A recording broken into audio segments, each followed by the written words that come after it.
Assalamualaikum warahmatullahi wabarakatuh. Perkenalkan, nama saya Ferdi Brionijaya dengan NPM C1C091125. Dan pada kesempatan kali ini saya akan menjelaskan tentang materi pertama kita dalam mata kuliah Akuntansi Keuangan 1, Keuangan Lanjutan 1 yang diampu oleh Bapak Madani Hatta, yaitu materi kombinasi bisnis 1. Nah, di sini ada hal-hal yang akan kita bahas dalam kesempatan kali ini. Yang pertama adalah latar belakang atau alasan diadakannya kombinasi bisnis. Yang kedua, keuntungan kombinasi bisnis. Yang ketiga, jenis-jenis kombinasi bisnis. Dan yang keempat, kombinasi bisnis dan pengendalian. Maaf teman-teman apabila tidak kelihatan. Langsung saja kita memasuki yang pertama, yaitu latar belakang kombinasi bisnis. Yang pertama adalah motivasi. Seperti kita tahu ya teman-teman, pengembangan perusahaan itu terbagi menjadi dua, secara organik dan anorganik. Untuk perusahaan yang berkembang secara organik, itu adalah perusahaan yang berkembang secara natural, atau perusahaan tersebut berkembang secara sendiri, gitu teman-teman. Maksudnya ketika sebuah perusahaan mendirikan anak perusahaan atau cucu perusahaan, itu termasuk dalam pengembangan secara organik. Dan untuk pengembangan anorganik, yaitu ketika suatu perusahaan mengakuisisi perusahaan entitas lain yang tidak berkaitan dengan entitas tersebut. Hal ini contohnya adalah seperti kombinasi bisnis yang akan kita bahas pada kesempatan kali ini. Dan untuk motivasi diadakannya kombinasi bisnis itu ada 5 poin yang saya catat. Yang pertama adalah menjadikan entitas lebih besar. Tentu saja kombinasi bisnis dilakukan adalah untuk membuat suatu entitas menjadi lebih besar daripada sebelumnya. Yang kedua adalah menghindari pengambil alihan oleh entitas lain. Mengapa demikian? Karena begini teman-teman, semakin besar sebuah entitas, maka akan semakin sulit untuk diambil alih oleh entitas lain. Yang ketiga ialah mensinergikan sumber daya yang dimiliki. Yang keempat, kompensasi yang diterima manajemen terkadang dikaitkan dengan ukuran perusahaan.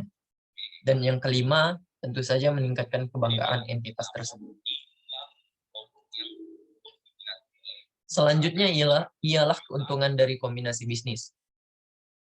Keuntungan akhir kombinasi bisnis adalah diperolehnya imbal hasil yang lebih besar kepada pemegang saham dibandingkan pada saat entitas belum melakukan kombinasi bisnis. Hal ini dapat tercipta karena entitas mampu menghasilkan sinergi dalam kombinasi bisnis tersebut. Maksudnya menghasilkan sinergi di sini, teman-teman, seperti ini contohnya. Ketika perusahaan A dan perusahaan B ingin melakukan kombinasi bisnis, dan sebelum melakukan kombinasi bisnis, nilai perusahaan A itu 5, sebutkan saja 5. Dan nilai perusahaan B itu kita sebutkan saja 5 juga. Dan apabila ketika kedua perusahaan itu melakukan kombinasi bisnis dan dapat menghasilkan sinergi yang baik, maka nilai tersebut menjadi 10. Dan apabila nilai telah mencapai 10, dapat dibilang kombinasi bisnis itu berhasil. Yang selanjutnya adalah pengembangan bisnis. Kombinasi bisnis merupakan salah satu cara dalam pengembangan sebuah usaha, sehingga menjadi lebih besar. Terdapat dua tipe dalam pengembangan bisnis. Yang pertama adalah secara internal dan secara eksternal. Kedua tipe ini mirip seperti yang saya jelaskan di pertama, yaitu secara organik dan secara anorganik. Selanjutnya jenis kombinasi bisnis. Yang pertama ialah strategi bisnis. Strategi bisnis yang pertama adalah integrasi vertikal. Integrasi vertikal adalah kombinasi bisnis dengan melakukan akuisisi entitas yang memiliki hubungan pemasok atau distribusi. Sebagai contoh begini, ketika sebuah perusahaan mie mengakuisisi perusahaan gandum, sehingga dapat dibilang perusahaan tersebut mengakuisisi entitas yang memiliki hubungan pemasok. Ini yang disebut integrasi vertikal. Selanjutnya adalah integrasi horizontal. Integrasi horizontal adalah kombinasi bisnis dengan melakukan akuisisi entitas yang menghasilkan produk sejenis atau produk yang berkaitan. Hal ini dilakukan untuk mengurangi, yang pertama adalah persaingan, dan yang kedua juga untuk memperbesar bisnis yang sama. Ketika mereka memiliki tujuan yang sama dan mereka memutuskan untuk mengakuisisi entitas dengan produk sejenis atau produk yang berkaitan, itu dapat dibilang dengan strategi bisnis integrasi horizontal. Dan yang ketiga adalah strategi konglomerasi.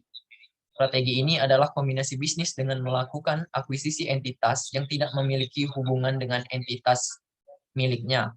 Maksudnya adalah ketika entitas tersebut ingin mengakuisisi entitas lain. Misalnya ketika sebuah perusahaan berjalan dalam otomotif, dan untuk kombinasi bisnis strategi konglomerasi ini adalah ketika entitas tersebut ingin mengakuisisi yang di luar dari otomotif. Seperti contoh yang telah disebutkan Pak Madani dalam minggu kemarin, yaitu Haritano Sudibjo. Dia telah mengakuisisi atau menjalankan strategi konglomerasi tersebut. Selanjutnya bentuk entitas.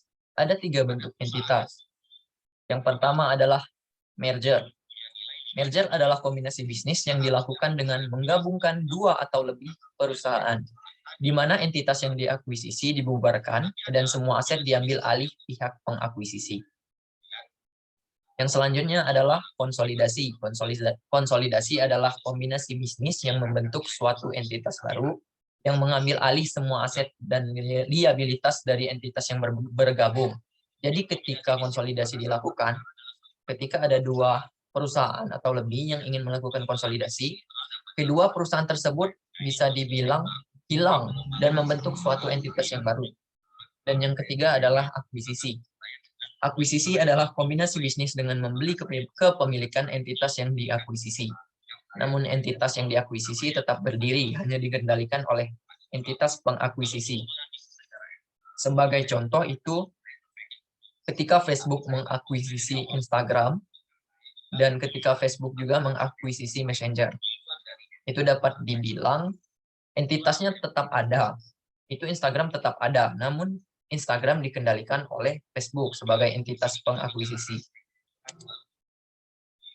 Yang selanjutnya adalah metode akuntansi. Yang pertama, polling of interest. Dalam metode ini, masing-masing pihak akan menyatukan kepentingan bisnisnya sehingga tidak diperlukan penilaian ulang aset dan liabilitas yang bergabung. Dalam metode ini, dasar pencatatannya adalah nilai buku dari entitas yang bergabung. Dan yang kedua adalah purchase. Dalam metode pembelian atau akuisisi, dasar pencatatan adalah nilai wajar pada tanggal akuisisi, karena kombinasi bisnis dianggap sebagai pembentukan entitas baru, sehingga dilakukan penilaian atas aset bersih entitas yang bergabung. Selanjutnya adalah standar akuntansi bisnis kombinasi. Standar akuntansi bisnis kombinasi untuk kombinasi bisnis saat ini diatur dalam PSAK 22 revisi tahun 2010. Kombinasi bisnis yang telah mengalami penyesuaian pada tahun 2014. Sebelumnya ketentuan kombinasi bisnis menggunakan PSAK 22 pada tahun 1994, yaitu penggabungan usaha. Terdapat perbedaan istilah dalam standar baru dibandingkan dengan standar lama, yaitu penggabungan usaha menjadi kombinasi bisnis. PSAK 22 penyesuaian 2014 merupakan adopsi dari IFRS 3, yaitu business combination. Selanjutnya, restrukturasi entitas pengendalian atau RES. RES diatur dalam PSAK 38 revisi 2012. RES adalah kombinasi bisnis yang semua entitas atau bisnis yang bergabung pada akhirnya dikendalikan oleh pihak yang sama dan pengendaliannya tidak bersifat sementara. Selanjutnya adalah aspek perpajakan dalam kombinasi bisnis.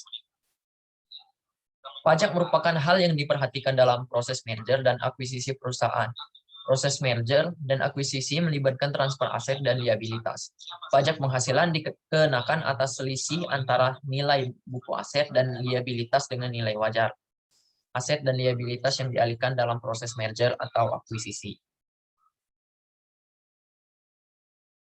Selanjutnya, yang terakhir ialah kombinasi bisnis dan pengendalian. Yang pertama, definisi. Definisi dari kombinasi bisnis tadi apa? Kombinasi bisnis adalah pembelian entitas yang sudah ada untuk digabungkan dengan entitas yang sudah ada. Kombinasi bisnis adalah peristiwa di mana sebuah entitas memperoleh pengendalian atas entitas lain. Yang kedua, pengendalian. Investor mengendalikan investi ketika investor memiliki kekuasaan atas investi. Investor terekspos memiliki hak atas imbal hasil variabel dari keterlibatannya dengan investi. Dan yang ketiga, investor memiliki kemampuan untuk mempengaruhi imbal hasil tersebut melalui kekuasaannya atas investi.